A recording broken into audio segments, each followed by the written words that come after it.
अस्सलाम guys, welcome to back AD guide have YouTube channel. So guys, अगर आप Dubai के रेजिडेंस हैं या आपके पास वर्क परमिट है और आप अपने होम कंट्री में हैं या आपका कोई इशू चल रहा है आपके कंपनी के साथ,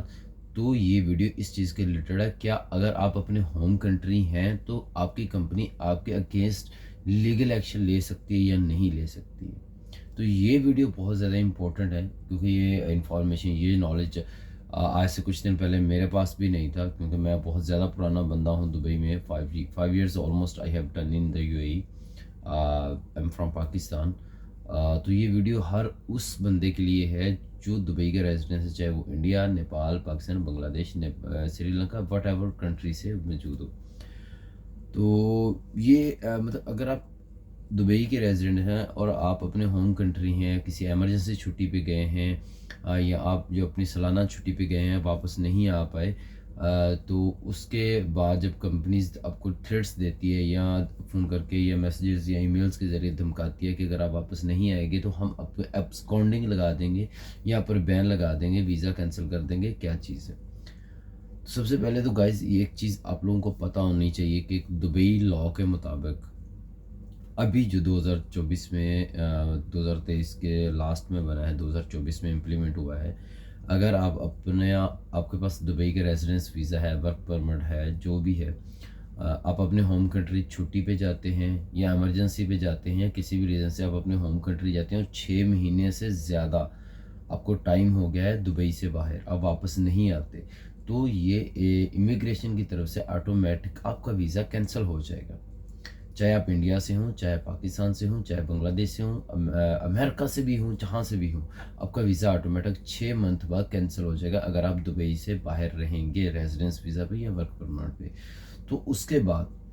लाइफ टाइम तक आप दुबई में वापस नहीं आ सकते। दुबई नहीं, यूएई के किसी भी रीजन में आप वापस नहीं आ सकते अंटल आप उनको जो रिक्वायर्ड डॉक्यूमेंट्स हैं वो प्रोवाइड नहीं करते, या उस कंपनी में जहाँ से आपको ऑफर लेटर मिला है या आप काम करना चाह रहे हैं और वहाँ से आप को जो वीज़ा कंपनी दे रही है वो फिर आपके बिहाफ पे इमिग्रेशन को डॉक्यूमेंट्स प्रोवाइड करेगी जो गवर्नमेंट को चाहिए होंगे दोबारा आपके वीज़ा अप्रूवल देने के लिए। तो ये चीज़ आपको बहुत जानना ज़रूरी है, जो इन्फॉर्मेशन आपको देने चाह रहा हूँ, क्योंकि अभी मुझे बहुत सारी मेरी बाकी वीडियोस के कमेंट सेक्शन में आ रहा था कि सर अगर हम दुबई से बाहर हैं, यूएई से बाहर हैं, तो क्या हमारी कंपनी हमारे अगेंस्ट कोई लीगल एक्शन ले सकती है या नहीं ले सकती।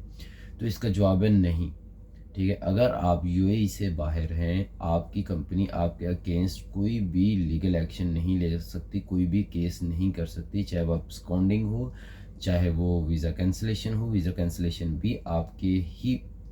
आपको आप यहाँ पे होंगे आपकी तावन के साथ ही होगा। ठीक है, ना ही वो किसी और किस्म का केस कर सकती है। लेकिन अगर आप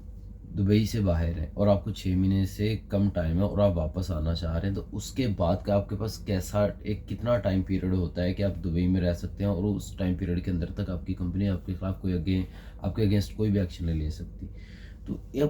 अब जो आप लोगों को पता होगा, जब आप वीज़ा लेते हैं तो जब आपको ऑफर लेटर मिलता है वहाँ पे लिखा होता है आपको जब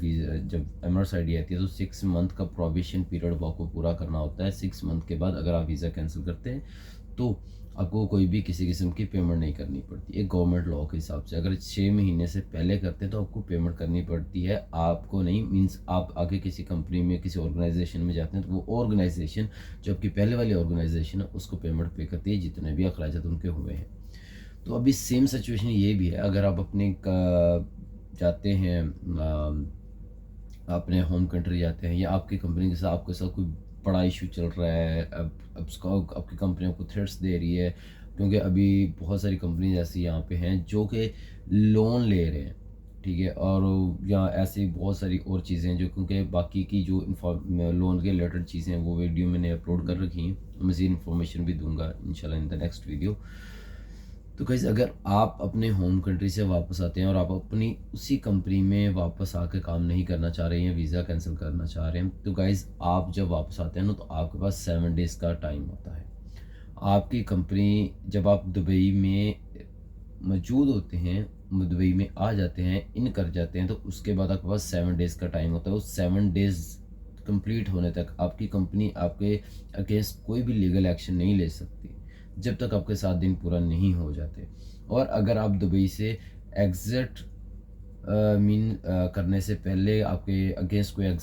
कोई भी कंपनी ने जो है वो केस ना किया हो, कोई अब्सकॉन्डिंग के लिए अप्लाई ना किया हो या वट किसी किस्म का और केस ना किया हो, ठीक है। अगर वो पहले किया हो वो तो रहेगा ही, वो तो आप उस वक्त दुबई में थे। लेकिन दुबई के बाहर जब आप बाहर चले जाते हैं तो अगर कोई भी कंपनी आपको अब्सकॉन्डिंग की धमकी देती है तो अब्सकॉन्डिंग नहीं लग सकती कभी भी नहीं, जब तक आप यूएई में नहीं होगे।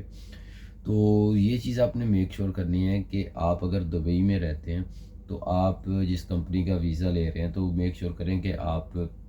जो कॉन्ट्रैक्ट साइन करते हैं उस कॉन्ट्रैक्ट के मुताबिक लॉ के दायरे में रहकर उस हर चीज़ को कंप्लीट करके चलें, उसको फॉलो करें। So guys